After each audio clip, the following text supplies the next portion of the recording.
Habib Hussein bin Abu Bakar Al-Aidrus merupakan seorang ulama dari Yaman yang menyebarkan Islam di tanah Batavia melalui pelabuhan Sunda Kelapa. Dan masjid di belakang saya ini, di depan saya maksud saya, itu Masjid Keramat Luar Batang. Ya, ini merupakan sebuah saksi bisu dan peninggalan dari dakwah beliau di tanah Sunda Kelapa ini. Lalu bagaimana sih kiprah beliau selama berdakwah di tanah Sunda Kelapa ini? Ya, setelah ini saya akan menemui seorang sekretaris dari Masjid Keramat Luar Batang, yakni bernama Daeng Mansur Amin. Ayo, mari bercerita. Masjid Keramat Luar Batang terletak di Kecamatan Penjaringan, Kota Jakarta Utara. Akses menuju masjid ini melewati gang kecil, jadi hanya diberlakukan satu arah saja. Tapi tidak perlu khawatir bagi pengguna mobil masih tetap akan bisa masuk ke menuju lokasi parkirnya. Lokasi parkir sendiri ada di depan masjid, jadi kalian tidak perlu jalan jauh. Tapi untuk malam Jumat, lokasi parkir mobil dipindahkan dikarenakan begitu banyaknya jamaah. Lalu, jika kalian belum tahu lokasi tepatnya, kalian bisa cari di Google Maps dan itu tersedia. Ayo, tanpa berlama-lama, mari kita berbincang dengan Daeng Mansur Amin selaku Sekretaris Dewan Kepengurusan Masjid. Di beliau ini kan yang saya baca, beliau datang ke tanah Batavia ya, lewat pelabuhan Sunda Kelapa itu tahun 1930 berapa gitu ya? 17. Iya, 1736. 36. Iya. Nah, terus setelah 3 tahun membangun masjid ini. Iya. Nah, itu yang saya ingin tanyakan ini. Sebenarnya kalau emang kita mau cari tahu soal sejarahnya kan udah banyak banget nih, kayak beliau sudah membangun ini masjid tahun berapa, terus selesai tahun berapa, begitu. Nah, yang ingin saya tanyakan ini, waktu beliau datang ke sini nih Pak, Habib Hussein bin Abu Bakar Al-Aidrus ini, beliau ini seorang pedagang atau memang datang ke tanah Batavia hanya untuk berdakwah saja gitu Pak? Tujuannya itu beliau dulu itu apa Pak kalau emang? Iya. Jadi terima kasih. Assalamualaikum warahmatullahi wabarakatuh. Waalaikumsalam. Saya Mansur Amin, biasa dipanggil Daeng Mansur. Ada juga yang manggilnya Daeng Mansur Amin. Ada juga manggilnya Bang Mansur, bebas aja ya. Jadi kalau bicara tentang Sohibul Maqam Al Habib Hussein bin Abu Bakar Al-Aidrus, beliau adalah seorang ulama, seorang pensiar Islam yang datang dari Yaman, Hadramaut. Jadi selepas beliau berguru kepada Ratibul Al-Haddad yang membuat Ratibul Al-Haddad, itu beliau pada akhirnya hijrah untuk melakukan syiar Islam atas izin ibunda dan perintah dari gurunya. Beliau pertama kali itu menginjakkan kakinya di India, di Surati gitu loh, di kota Surati, di mana untuk sampai ke sana itu jalur darat ya. Jalur darat? Di Gujarat ya. Jadi bayangkan dari Yaman ke Gujarat itu, kalau Anda lihat peta itu melewati gurun dan sebagainya, dan pas itu bukan perjalanan yang pendek. Iya, karena zaman dulu masih cuma pakai panjang dan berat, karena mungkin pakai onta dan kuda, tapi mungkin lebih onta lah, karena onta itu kan lebih daya tahannya lebih tinggi ketimbang onta. Nah, beliau di Gujarat, di kota Surati itu cukup lama. Yang kami dapat sampai hari ini beliau cukup lama. Ada yang bilang 10 tahun, ada yang bilang lebih, ada yang bilang kurang. Nah, kalau beliau sampai di Surati, di kota Gujarat tadi, itu lagi kena wabah lepra, kusta dan sebagainya, karena terjadi musim kemarau yang panjang. Nah, beliau di sana pada akhirnya memerintahkan murid-muridnya, sahabat-sahabatnya, warga situ untuk membuat sumur dan kolam. Jadi bikin sumur dan kolam berdekatan. Setelah semuanya selesai, beliau bermunajat supaya Allah menurunkan hujan. Alhamdulillah, hujan turun. Bukan hujan yang menimbulkan kerugian ya, artinya banjir dan sebagainya, tapi betul-betul hujan yang membawa rahmat. Dan pada akhirnya sumur itu keluar airnya ditimba, ditampung di kolam. Bagi siapapun yang punya penyakit menular atau penyakit apapun, itu mandi dari air kolam tersebut. Jadi pakai gayung lah kalau gampangnya, bukannya nyemplung ke kolam ya. Nah, jadi air dari sumur tuang ke kolam, dari kolam orang pakai mandi, dan subhanallah atas izin Allah sehat, sembuh yang berpenyakit. Nah, banyak kejadian besar di sana yang saya dengar, cuma masih dalam proses validasi. Di situ beliau sempat ditawarkan untuk menjadi seorang pemimpin ya, sekarang mungkin kelasnya wali kota kah, atau gubernur kah, atau lurah atau camat, kita nggak tahu ya. Suratinya itu ya, Disurati, ditawarkan untuk memimpin kawasan tersebut, dan beliau menolak karena akan melanjutkan misi dakwahnya ke Batavia, gitu, ke Jawa sini. Lebih kurang tadi 10 tahun di sana. Selanjutnya beliau masuk Nusantara melalui Aceh. Melalui Aceh dulu, dari Aceh Ya. dulu berarti ya Pak ya? Jangan bayangin kondisi sekarang ya, karena Iya. kalau kita bicara masa lalu, perspektif kita yang harus mundur. Kita yang harus menyesuaikan pemikiran kita ke bayangan kita ke masa lalu. Nah, Aceh ini kan juga dulu nih termasuk, Pasai kan termasuk pelabuhan yang besar ya, Iya. pada zamannya. Sehingga dalam proses perjalanan beliau ini memang melalui jalur-jalur perdagangan. Di Aceh saya nggak tahu berapa lama beliau dari Aceh melanjutkan perjalanan masuk ke Palembang. Kan juga Palembang kan bandara yang besar ya. Palembang masuk Banten, Banten masuk Jawa Tengah nih. Jawa Tengah, Jawa Timur. Jadi Semarang, perkiraan Semarang.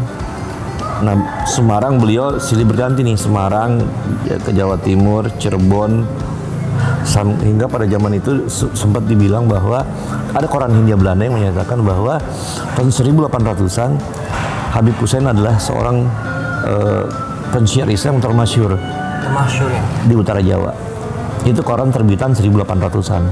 Artinya biasa kan proses panjang baru dimuat gitu ya, nggak seperti zaman sekarang kan. Jadi Anda bisa bayangkan di masa yang masih serba sulit, kekurangan segala macam, sebuah koran Hindia Belanda sudah menulis tentang diri beliau, seorang pensiar Islam yang sangat termasyhur di pantai utara Jawa loh. Iya.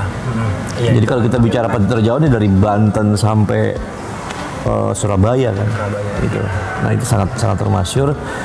Pada akhirnya beliau mengakhiri perjalanannya masuk ke luar Batang.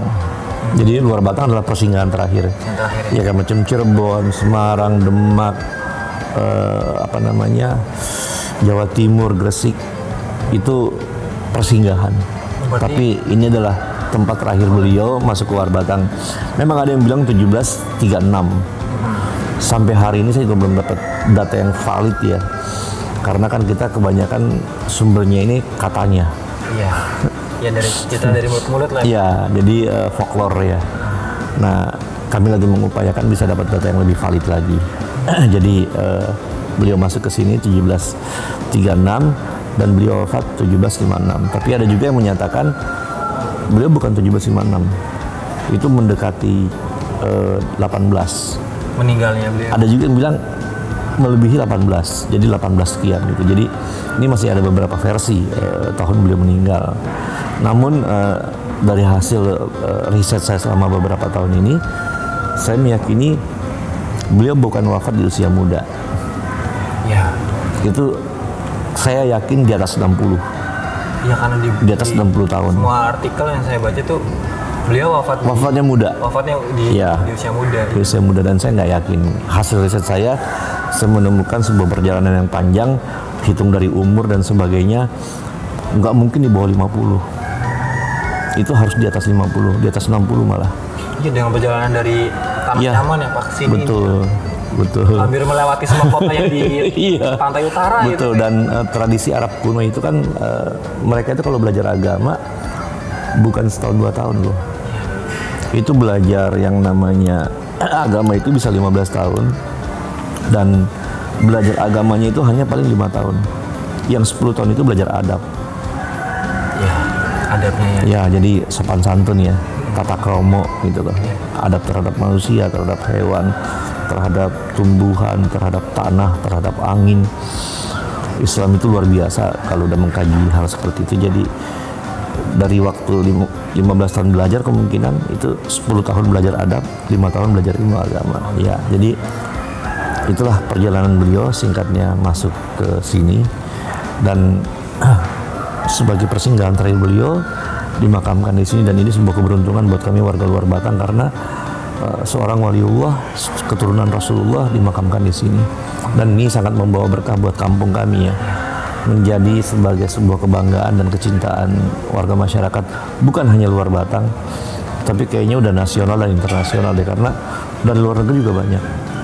Ya Iya, saya banyak. baca berita katanya banyak Iya. yang di luar ini datang tuh. Banyak. Terus tadi juga ada jamaah dari Kalimantan Timur loh. Iya, Nusantara udah jangan diomong dah. Iya. Kalau Nusantara dari Amerika pernah saya nyambut. Dari Amerika, Pak? Ada seorang wali kota, gitu, yang bawa ke Pak Yusril. Terus ada juga beberapa dosen dari Amerika, dari Eropa sempat saya nerima dari beberapa negara, bahkan Cina dan Hong Kong, Malaysia, Singapura, Brunei, Australia. Jadi banyak udah orang yang datang ke sini baik dia riset ataupun ziarah. Ziarah ya, Pak? Iya. Berarti memang tujuan beliau datang ke tanah Batavia ini ya mengelilingi dunia lah Pak, katakanlah. Ya, Untuk berdakwah ya Pak. iya betul. Karena beliau seorang pedagang. Gitu. Bukan, beliau bukan seorang pedagang, beliau seorang pendakwah. Nah, terus, Pak, jelasnya kan waktu Habib Hussein ini, waktu begitu beliau datang ke sini kan jelas ada perbedaan bahasa nih Pak.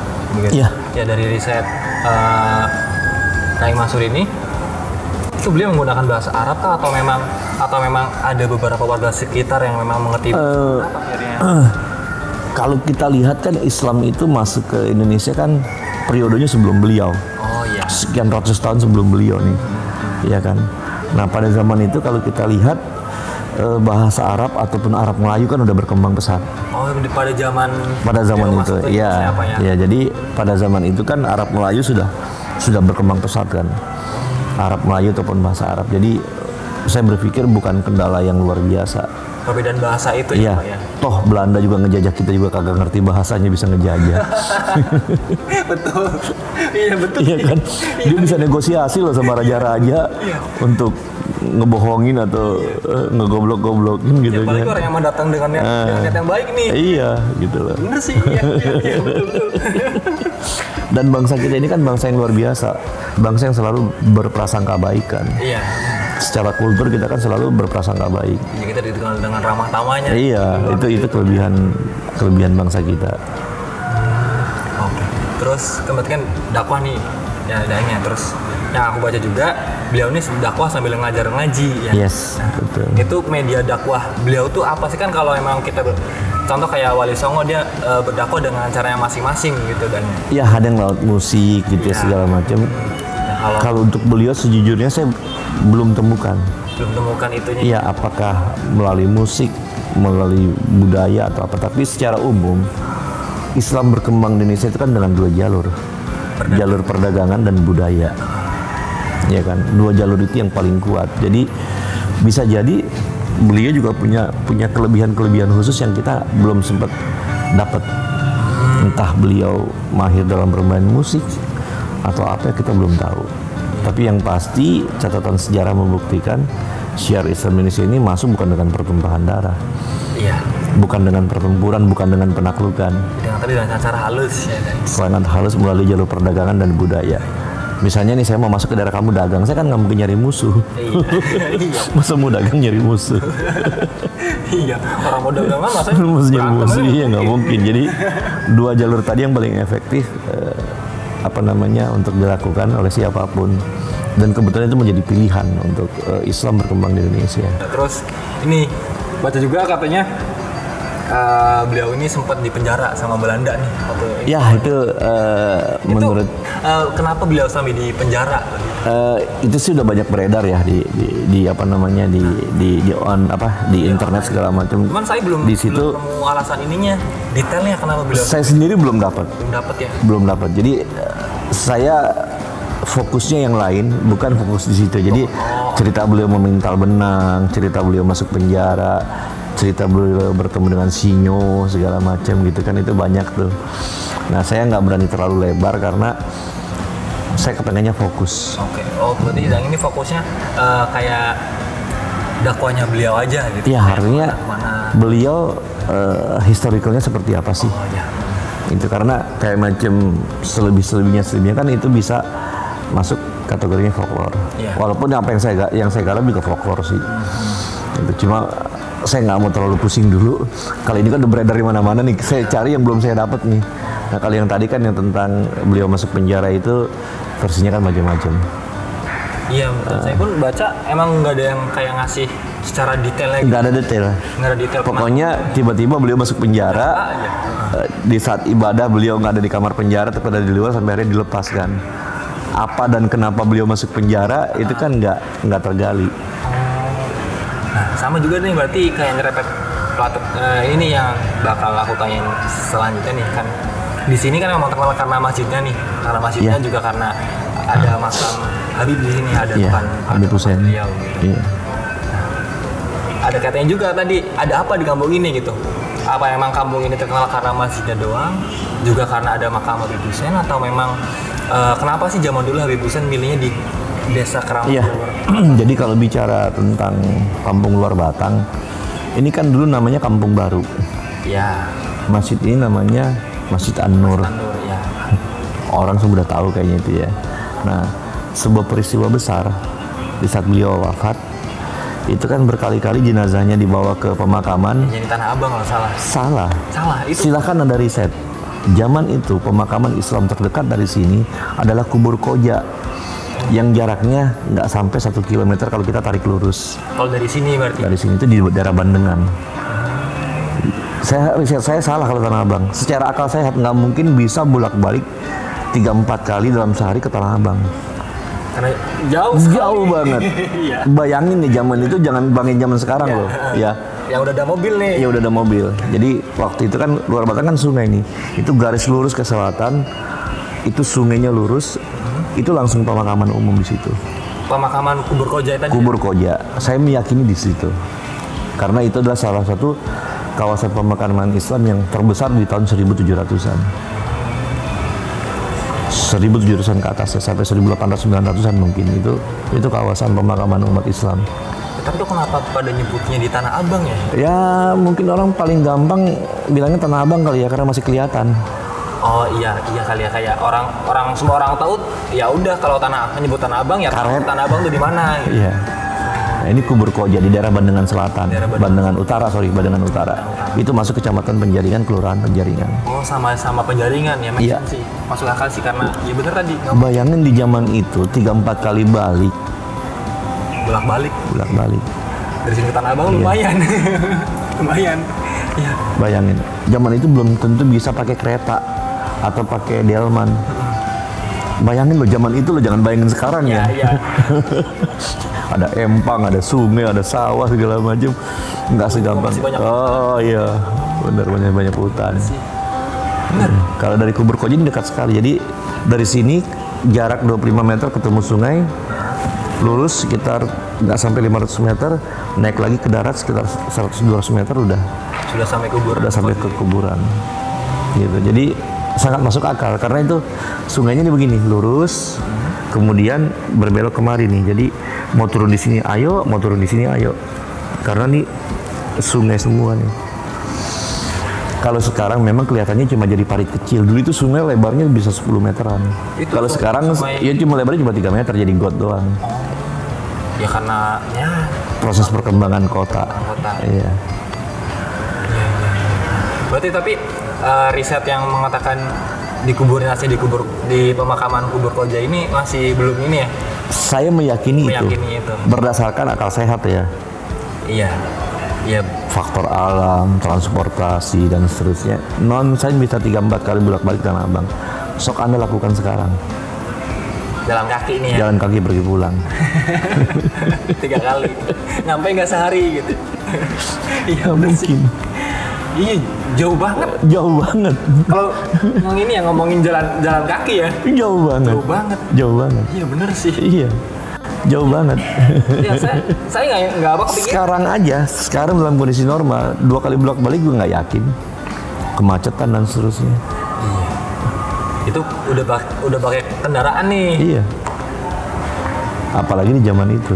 Iya, apalagi jelasnya kan begitu tahu jenazah beliau nggak ada di keranda kan paling nggak harus sudah Iya. sampai pemakaman dibuka dulu. Dibuka kan? dulu. Itu kan berproses kan. Iya. Bukan udah tahu nih kagak ada nih kan, Iya. enggak. Nyampe dibuka, loh nggak ada. Pasti kan panik dulu. Panik dulu bla bla bla bla bla. Coba ada yang pulang. Itu kan ada yang pulang kan. Oh, ada. Kan ngabarin lagi ke sono, balik lagi. Kan belum ada handphone. Bener. Betul. Coba bayangin. Orang kan kebanyakan bicara masa lalu tapi perspektifnya masa kini. Masa kini. Salah. Ya kalau kita bicara masa lalu ya perspektifnya masa lalu. Kita harus mundur dulu ke belakang. Ya, di mana kapal belum ada mesin. Belum Pakai ada. layar. Belum ada sistem navigasi, pakainya bintang. Bintang. Iya kan? Iya. Betul ya. Masuk akal banget sih kalau memang di kuburan Koja gitu ya, karena emang jaraknya Iya. deket. Kubur Koja namanya. Kubur Koja. Kubur Koja, pemakaman Kubur Koja. Iya, jadi itu Koja itu nama satu suku orang-orang Muslim dari India atau Afghanistan atau Pakistan. Dibilangnya orang Koja. Nah, kebetulan di daerah Pekojan itu juga dari kata Koja, kampungnya orang-orang Koja. Gitu. Jadi berdekatan sebuah perkampungan Arab campur India, Pakistan yang Muslim. Maka pemakamannya nggak ada dari situ. Pemakamannya namanya Kubur Koja. Berarti itu sudah ada lama sebelum Habib Hussein datang ke sini. Iya, betul. Lebih dulu. Lebih dulu ya. Karena mereka kan tahun 1600-an. Ada faktor lain nggak Pak yang membuat Habib Hussein ini disegani, dihormati, bahkan dicintai gitu selain beliau seorang ulama dan memang Iya, berdakwah? itulah makanya di koran terbitan Hindia Belanda tadi kan dibilang beliau seorang ulama yang termasyhur. Kalau udah bicara termasyhur, sekarang misalnya termasyhur siapa nih? Ya kan, seorang ulama lah misalnya. Kan pasti dia cerdas, luar biasa, dicintai, punya pengaruh dan seterusnya. Kalau penjajah udah mengakuin beliau begitu luar biasanya, pasti kan karismatiknya dahsyat. Ya katakanlah musuh mengakui kalau Iya. dia tuh keren gitu ya. Kalau musuh dia bilang lu keren, udah dah selesai itu penjelasan yang luar biasa. Tapi kan itu kan koran itu keluar kan di tahun 1800-an, berarti. iya. Berarti sebelum itu gimana itu Pak? Jadi Ya artinya itu kan sebuah proses perjalanan kan. Artinya proses perjalanan sekian puluh tahun nih, tahun 1700-an, sekian tahun, pada akhirnya termuat di koran tahun 1800-an. jadi Ya kayak siapapun kan, orang kan kenal kamu bukan di usia sekarang. iya. Tapi kan perjalanan kamu udah puluh tahun nih. Next, begitu kamu sukses, orang akan lihat, oh dia berapa tahun bisa itu. Oh sekian puluh tahun perjalanannya. Oh iya, jadi kayak bakal muncul biografi tuh. Iya, Selama hidup ngapain aja gitu. iya. Kan yang namanya sukses itu nggak ujuk-ujuk. Iya, nggak langsung Proses. Iya. Iya. Kayak Pak Jokowi dari pengusaha mebel dulu, jadi wali kota, jadi gubernur, jadi presiden. Iya kan? Iya, iya. Kan ada semua proses nih. Nah, setelah proses itu katakanlah mencapai puncaknya nih. Nah, Akhirnya- yang sekarang kita bahas kan puncaknya. Iya, puncaknya. Nah, yang dilalui ini kan kita masih laba nih, Masih dalam riset berarti ya Pak masih ya? dalam riset. Berarti kalau memang kalau saya bilang Habib Hussein dulu dicintai karena memang dia bukti dia bisa berdakwah, berarti itu bukti kalau dia pintar, cerdas. Iya. Dan saya yakin mungkin orangnya pasti baik, ramah, Pasti karena bisa diterima Pasti, dimanapun tuh Pak. iya. Iya kan? semuanya nerima, Chinese nerima. Itu kan di sebelah beliau kan ada makam tuh. Ya itu asisten beliau ya Pak. Iya, sahabatnya juga. Itu kan orang Chinese.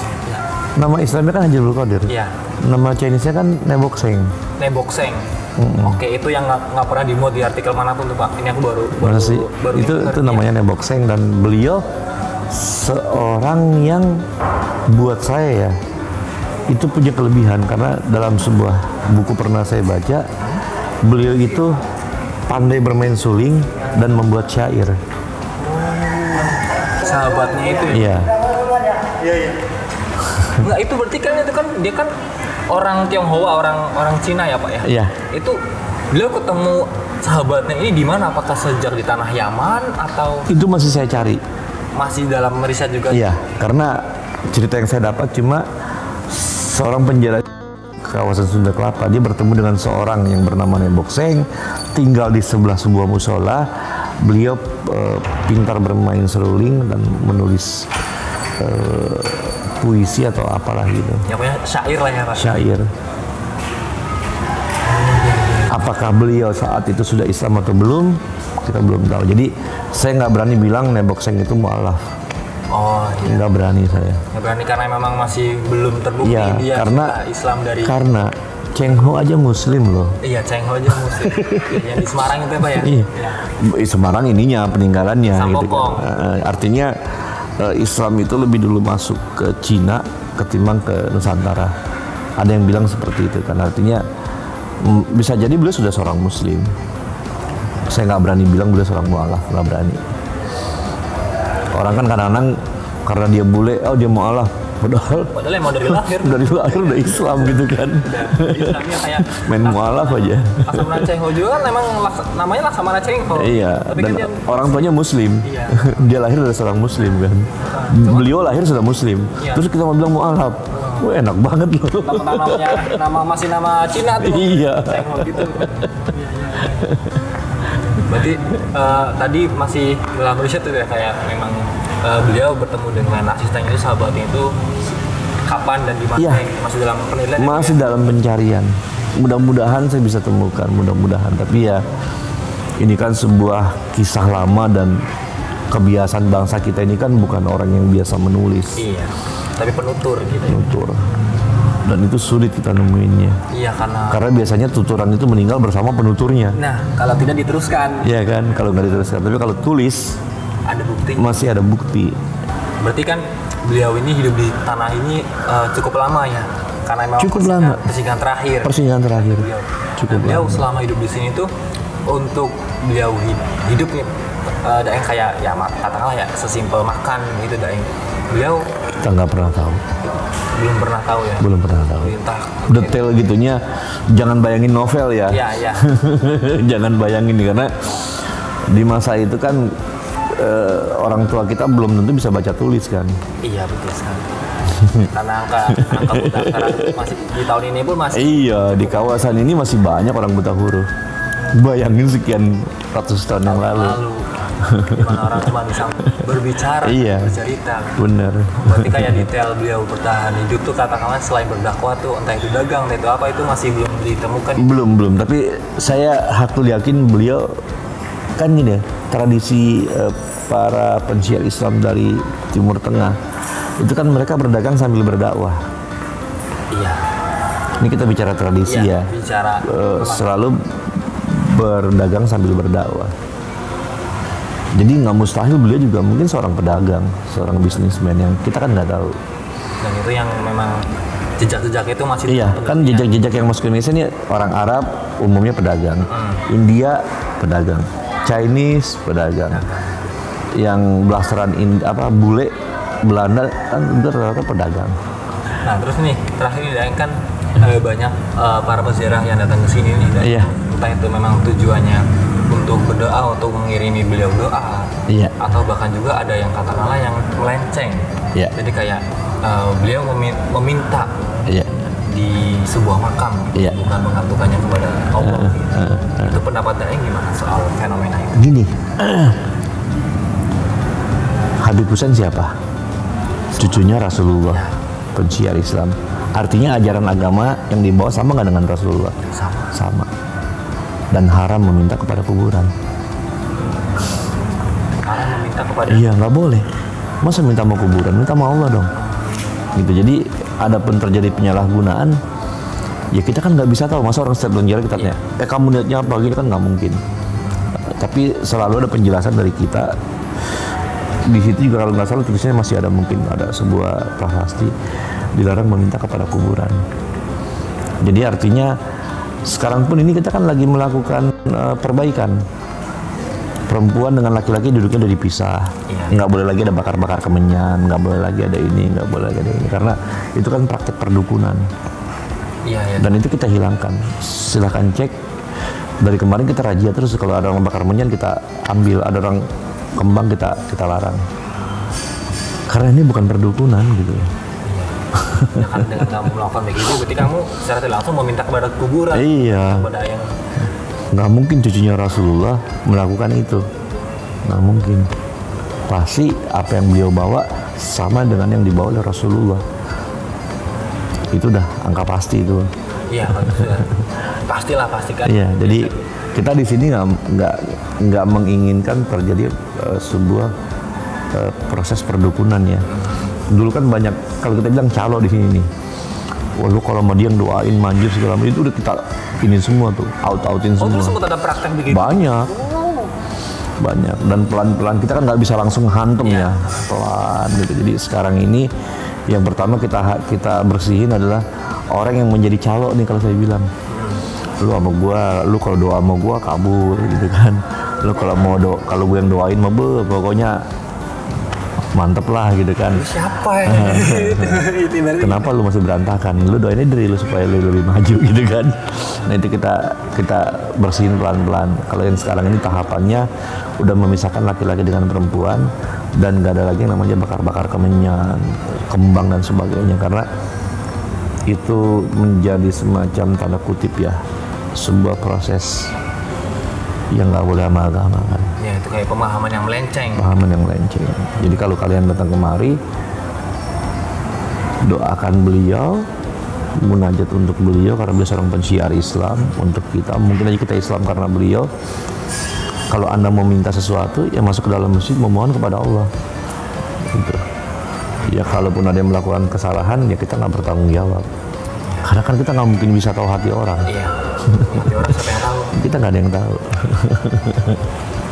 Jadi ya hati mah emang nggak bisa ditebak ya. Nggak Cuma bisa. kalau emang ada praktek yang emang jelas-jelas bakar menyan. Nah, yang kasat mata kita tegur, yang kasat mata ya. Tapi yang nggak kasat mata kan kita nggak mungkin tahu, mustahil banget gitu.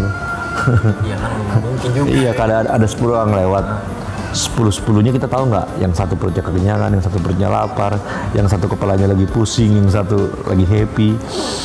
Kan kita nggak bisa tahu, apa kita ngeliat dari belakang. Kita nggak mungkin tahu orang yang jalan itu kondisinya kayak apa. Begitupun dengan kami di sini, kita nggak akan bisa membaca pikiran orang. Tapi begitu kita melihat sesuatu yang nggak benar, kita tegur. Gitu.